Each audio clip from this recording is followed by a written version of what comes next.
오늘은 노아의 방주에 관한 진위가 현재 어디까지 진행되고 있는지 크게 두 가지 내용으로 정리해 보았습니다. 먼저 성경 속 방주와 아르라트 산의 물체에 관한 내용입니다. 성경에 기록된 노아의 방주. 거대한 홍수 속에서 인류와 생명을 지켜낸 배의 전설은 수천 년 동안 사람들의 상상 속에 살아왔습니다. 그런데 과연 이 방주는 실제로 존재했을까요? 터키 동부 아르라트 산 인근. 이곳에는 두루피나르 형성이라 불리는 거대한 지형이 있습니다. 마치 산속에 묻힌 거대한 배처럼 생긴 이곳은 1959년 항공사진으로 세상에 알려졌습니다. 길이 약 164m, 폭 50m. 성경에 기록된 방주의 크기와 놀라울 정도로 비슷하다는 사실은 사람들의 관심을 불러일으켰습니다. 하지만 당시 학자들은 자연이 만들어낸 암석 구조물이라고 결론 내렸습니다. 그러나 최근 들어 새로운 연구 결과가 나오고 있습니다. 집안 투과 레이더 탐사를 통해 내부에서 값진 구조물과 통로 그리고 세 개의 층으로 나뉜 공간이 발견되었다는 주장입니다. 마치 배의 내부 구조를 연상시키는 모습입니다. 또한 토양 분석 결과 이 지형 내부에서만 유난히 높은 농도의 유기물과 칼륨이 검출되었습니다. 연구자들은 이것이 오래된 목재의 흔적일 수 있다고 말합니다. 게다가 조개류와 해양성 퇴적물이 발견되며 이곳이 수천 년 전 거대한 홍수의 흔적일 수 있다는 가능성도 제기되었습니다. 하지만 과학계의 시선은 여전히 냉정합니다.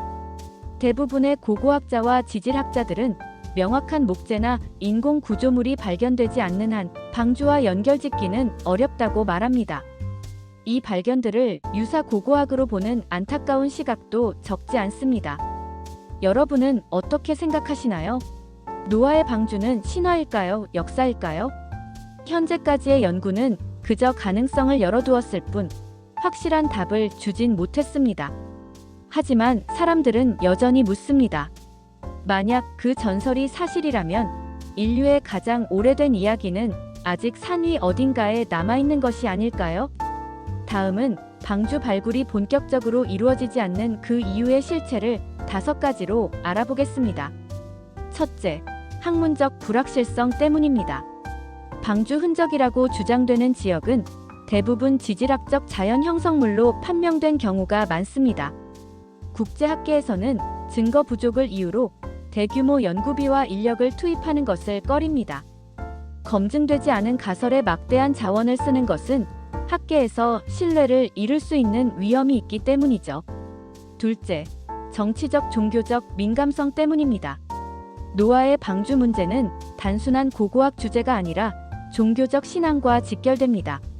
만약 방주 발견으로 발표하면 특정 종교적 해석을 뒷받침하는 증거로 사용될 수 있어 정치 종교 갈등을 불러올 수 있습니다. 이런 이유로 터키 정부도 아르라트 산 일대를 군사적 종교적 민감 지역으로 지정해 접근을 엄격히 제한하고 있습니다. 셋째, 지형적 환경적 어려움 때문입니다. 아르라트 산 일대는 해발 5,000m에 가까운 험준한 산악지대입니다. 겨울에는 눈과 얼음에 덮여 접근 자체가 불가능하며 여름에도 날씨가 급격히 변해 탐사팀이 장기간 머물기 어렵습니다. 따라서 본격적인 개발 발굴보다는 소규모 탐사나 지표조사 수준에 머무를 수밖에 없습니다. 넷째, 재정 문제 때문입니다. 대규모 발굴 프로젝트는 국제 협력, 막대한 자금, 첨단 장비가 필요합니다. 하지만 방주 발견 가능성은 아직 추정 단계라 정부나 연구기관이 본격적으로 후원하지 않습니다. 현재 진행되는 탐사들은 대부분 소규모 연구팀이나 개인 후원에 의존하는 수준입니다. 마지막 5째, 학문적 리스크 회피 때문입니다. 만약 대대적으로 발굴했는데도 아무것도 발견하지 못하면 연구자들은 학문적 신뢰성에 큰 타격을 입습니다. 그래서 학자들은 확실한 증거가 나오기 전까지는 소극적으로 접근하는 경향이 있습니다. 결론적으로 정리하자며 성경 속의 방주는 현재 흔적에 대한 의구심은 많지만 증거 부족과 정치, 종교적 민감성과 험준한 지형 그리고 재정적 한계 때문에 적극적인 개발이나 발굴이 진행되지 않는 것입니다. 그럼에도 현재 성경 속의 방주에 관한 발굴 작업은 소규모로 진행되고 있습니다. 언젠가는 그 실체가 드러나 인류의 기원을 다시 시작한 노아의 가족을 만날 수 있게 되길 소망합니다. 영상을 끝까지 시청해 주셔서 감사합니다. 구독과 좋아요는 영상을 만드는 저에게 큰 힘이 됩니다. 다음 영상으로 찾아뵙겠습니다. 오늘도 좋은 하루 되세요.